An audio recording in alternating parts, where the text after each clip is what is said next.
Hello, I wanted to do a short demo video of the snap I'm developing at the moment. Bit of background, this is DSPatch, a data flow framework in C++, allows you to create generic components that accept some number of inputs, process that data and spit out some number of outputs. Then the framework gives you some convenient syntax that allows you to connect your components together.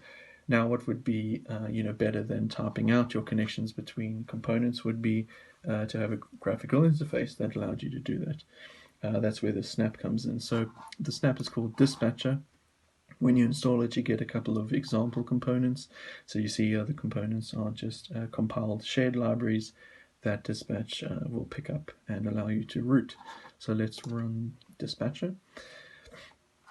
So here are the user components that we saw in that directory. What will also be here is some UI components. There's only one at the moment, but UI components basically give you something to interact with. So at the moment there's just this float slider, which I will give you an example of a usage. So wave reader, currently this wave reader just reads a sample wave from the disk. You have audio device. So say now you wanted to mono convert this audio and play it to the audio device. You would need an adder, so we can connect the output of the adder to the audio device. Then we can't connect them directly, or we can, but then we would have clipping.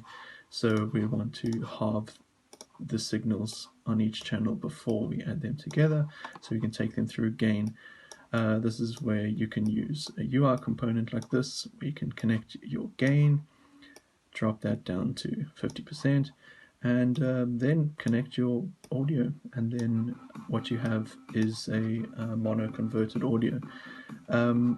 So this is just obviously a simple example, but what would be great is then you develop a couple of components, you drop them into your common folder of the snap, they come up here, and then you can build up some circuits, some data flows